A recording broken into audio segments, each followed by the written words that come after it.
مومنوں پڑھتے رہو تم اپنے آقا پر درود، ہے فرشتوں کا وظیفہ الصلاۃ والسلام۔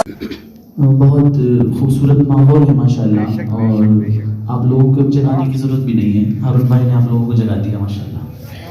اللہ تبارک و تعالیٰ ان کا انداز سلامت رکھے ماشاءاللہ، اور نظر بد سے محفوظ رکھے، حاسدوں کی حسد سے محفوظ رکھے۔ تو اب کچھ سننے سنانے کا ماحول پیدا کریں، اور بہت اچھا موقع ہے اور بہت اچھا وقت ہے، کیونکہ اکثر و بیشتر آج کل مجلسوں کے اور جلسوں کا ماحول ایسا ہو گیا ہے کہ سب سے آخر میں خطیب کا نمبر آتا ہے، تب تک آدھی سانسیں رک چکی ہوتی ہے، تو آدھا ہی سمجھ میں آتا ہے، اور بس یہ کہ ہاں دعا دھار تقریر ہو گئی تو سمجھ میں آتا ہے تھوڑا بہت، اور وہ بھی نہیں آتا ہے۔ تو کچھ سن لیں آپ حضرات، اور پھر اس کے بعد انشاءاللہ تعالی حفیظ بھائی کو ہم آخر میں سنائیں گے آپ حضرات کو، تاکہ یہ آپ کو پھر جگا دیں، جیسے ہارون بھائی نے بھی آپ کو جگایا ہے، تو انشاءاللہ تعالی بعد میں آپ کو پھر جگائیں گے، ہے نا؟ تو آپ ناراض نہ ہوئیے گا، آپ کو بچا کے رکھا ہے ہم نے، کچھ قیمتی جو موتی ہوتے ہیں وہ محفوظ رکھے جاتے ہیں، خاص چیزیں محفوظ رکھی جاتی ہیں، بعد میں استعمال ہوتی ہے نا؟ تو انشاءاللہ تعالیٰ آپ کو بعد میں پیش کریں گے۔ اللہ تبارک و تعالیٰ ہم سب کی محبتوں کو یوں ہی سلامت رکھے، ہم سبوں کے چہروں پر مسکراہٹوں کو یوں ہی سلامت رکھے۔ آج کی اس بزم میں ایک پیغام یہی لے کر کے جائیں، جو آپسی نفرتیں ہیں انہیں دور کریں، ہے نا؟ آپسی نفرتیں ہمارے درمیان کچھ زیادہ بڑھ گئی ہے، جس کی وجہ سے ہم حسد کا شکار ہو گئے ہیں، ہمارے دین اور دنیا ساری برباد ہو رہی ہے، کچھ بھی کام آنے والا نہیں ہے، صرف نیکیاں اور ایک کفن ساتھ آئے گا، اور کچھ نہیں آئے گا ساتھ میں۔ تو کوشش کریں کہ دنیا کی دولت، دنیا کا نام، دنیا کی شہرتیں ساری رکھیں یہیں پر، یہ کچھ کام آنے والے نہیں ہیں۔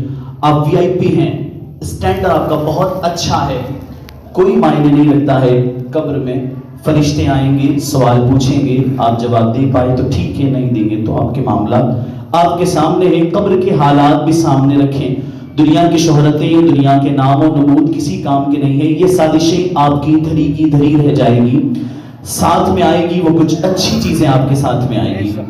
گلی کے نکڑ پر بیٹھ کر کے، گلی کے کونوں پر بیٹھ کر کے، چوتریاں توڑ کر کے کسی کے تعلق سے سازشیں کرنا، کسی کے بارے میں باتیں کرنا کسی کام نہیں آئے گا، یہ دنیا ختم ہو جائے گی۔ پورا قبرستان بھرا پڑا ہے پہلوانوں سے، جو لوگ دگج تھے، اپنے آپ کو سورما کہتے تھے، جن کے نام سے لوگ کانپتے تھے، ایسے بھی لوگ بیٹھے ہوئے ہیں، لیکن وہ کسی کام کے نہیں ہیں۔ اب دنیا دیکھ رہی ہے انہیں کہ وہ آئے اور چلے گئے۔ کئی سارے ایسے ممبئی میں اندر نارمڑی قبرستان میں، ہارون بھائی شاید آپ کا گزر ہوا ہوگا، وہاں پر میں نے ایک بہت بڑے ڈون کی قبر دیکھی۔ وہاں کا معاملہ معلوم ہے کیا ہے؟ وہاں پر جو بڑے بڑے ڈون، دوسرے ڈونگری کے جو ڈون آتے ہیں، وہ سلام کیسے کرتے ہیں؟ وہ قبر پر بندوق رکھتے ہیں، اس کے بعد فاتحہ پڑھ کے جاتے ہیں، لیکن وہ ڈون کسی کام کا نہیں، کوئی فائدہ نہیں ہوا اس کا، کسی کام کا نہیں۔ کام آتا ہے جو اچھا کام کرے۔ جامعہ امام احمد رضا رتنا گری کا مدرسہ ہے، جہاں میں نے تعلیم حاصل کی 1 سال، تو وہاں پر جو ان کے بانی ہیں، وہ انہوں نے داؤد ابراہیم کو گود میں کھلایا، اتنے بڑے ڈون ہیں۔ لیکن جب خدا کسی سے کام لیتا ہے نا، وہ بہت اچھا کام ہوتا ہے۔ پھر وہ جب دین کی طرف مائل ہوئے، ایسے عاشق اعلیٰ حضرت بنے، ایسے عاشق اعلیٰ حضرت بنے، اپنے مدرسے کا نام بھی امام احمد رضا رکھا، اور اس کے بعد پورے کوکن کے علاقے میں تمام وہابی دیوبندیوں کا انہوں نے جینا حرام کر دیا۔ 2 بار بولتے تھے مسجد خالی کر دینا، تیسری بار ٹھوک دیں گے۔ وہ ڈونگری کام آئی ان کی، لوگ یاد رکھ رہے ہیں، 60 سے زیادہ حج کیے انہوں نے، اور عمرہ کی کوئی تعداد نہیں ہے ان کی۔ مدینے کے اندر 3 سے 4 شو روم ان کے سونے کے، بڑے بڑے شو روم چلتے تھے ان کے، بڑے بڑے ڈونوں سے ان کا رابطہ تھا، لیکن وہ سارا کام آیا دین کے کام میں۔ لوگ انہیں یاد رکھتے ہیں، آج دنیا آج انہیں یاد رکھ رہی ہے، لوگ ان کا نام جپتے ہیں، پورے کوکن علاقے میں ان کا نام چلتا ہے جانی میاں کے نام سے، کہ کمال کی شخصیت گزری، اتنے بڑے ڈون تھے لیکن پورا کوکن علاقہ فتح کر دیا۔ اور اعلیٰ حضرت کا نام ڈنکا چھپا. جامعہ امام رضا آپ سرچ کریں گے یا جنہوں نے وہ دیکھا ہے مدرسہ, انہوں نے ایک کشتی بنائی اس مدرسے پر. مدرسہ ایسی جگہ بنا ہوا ہے کہ دور سے دیکھیں 2 منزلیں, اندر 4 منزلیں. کوئی سوچ بھی نہیں سکتا کہ اس پتھریلی زمین پر آپ بلڈنگ کھڑی کر سکتے ہو. دیٹ از پاسبل, ہے ہی نہیں, ممکن ہی نہیں ہے. لیکن وہاں پر انہوں نے اس مدرسے کو قائم کیا اور بعد میں اس پر کشتی رکھی, کشتی بنوائی اس مدرسے پر. کشتی تمہیں پہ چھوڑی لنگر اٹھا دیے ہیں, یہ سوچ کر کے, کیونکہ وہاں پر جب مینار اس مدرسے کے بن رہے تھے کئی بار جنات وہاں کے آس پاس پہاڑوں کے وہ گرا دیتے تھے, بار بار گرا. لیکن ایسے عاشق اعلیٰ حضرت تھے, کمال کا عشق تھا ان کا, وہ عشق پیدا کرے تو مزہ آئے, ورنہ وہ کسی کام کی نہیں ہے. بہت سارے لوگ بہت ساری باتوں میں بہت ساری چیزیں سوچتے ہیں. کچھ لوگ وہ بھی ہیں جو دین کے کاموں میں رکاوٹیں پیدا کرتے ہیں, مسجد مدرسے کے کاموں میں رکاوٹیں پیدا کرتے ہیں. وہ کسی کام کی ان کی رکاوٹیں سازشیں نہیں رہ جاتی ہیں, دنیا کے سامنے وہ عبرت کے نشان بن جاتے ہیں. جو لوگ کسی کا دل دکھاتے ہیں, ہرگز ایسا نہ کریں, اپنے مسلمان بھائی کا بھلا کریں. آج یہ چیز سب سے زیادہ ہمارے اندر پائی جا رہی ہے. ایک مسلمان بھائی دوسرے مسلمان بھائی کی ٹانگ کھینچنے میں لگا ہوا ہے. ایک مسلمان بھائی کما کے کھا رہا ہے تو بھی کسی کے پیٹ میں درد ہے. یہ کما کے کیوں کھا رہا ہے, یہ یہاں کیوں بیٹھ کے کھا رہا ہے. دنیا دیکھے گی اس کا نشان کہ اس کی حالت کیا ہوگی. اس کے بچے اس کے نافرمان ہو جائیں گے. جب اس کا بڑھاپا آئے گا, اس کا سارا سہارا چھوٹ جائے گا, تڑپ تڑپ کے وہ بندہ مر جائے گا, اسے سکون میسر نہ ہوگا. ان دنوں کو یاد کریں, وہ لمحے یاد کریں تو یہ جو اکڑ ہے ساری ختم ہو جائے گی کہ ہاں بندہ کیا سوچتا تھا, کیا سمجھتا تھا. خدا را آپسی محبتوں کو پیدا کرے, آپسی اتحاد قائم کرے. اگر تمہارا کوئی مومن بھائی تم سے ناراض ہے, تم جھک کر کے اس سے مصافحہ کر لو, تم جھک کر کے اس سے ساتھ بیٹھ کر کے اسے تحفہ دے کر کے اسے اپنے ساتھ میں لے لو. حالات بہت خراب ہیں, دن بدن مسلمانوں کے حالات ہمارے سامنے ہیں. معاشرے کی کیا کنڈیشن ہے وہ آپ کے سامنے ہے. ایک دوسرے کا ساتھ دیں, ایک دوسرے کی ٹانگ کھینچنے والے نہ بنے.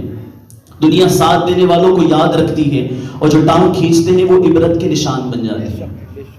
دنیا دیکھتی ہے ہاں یہ اسی لائق تھا, اور جو کام کرتے وہ کہتے کیا آدمی تھا. تو کوشش کریں اپنے مزاج کو تبدیل کرنے کی. اور آج کی اس مبارک موقع پر آپ حضرات شرکت کیے ہیں تو اپنے اندر کچھ خاص پیغام لے کر کے جائیں. بزرگوں کے مزارات پر حاضری دیں تو مسجد میں آ کر کے اللہ کی بارگاہ میں سجدہ بھی کریں.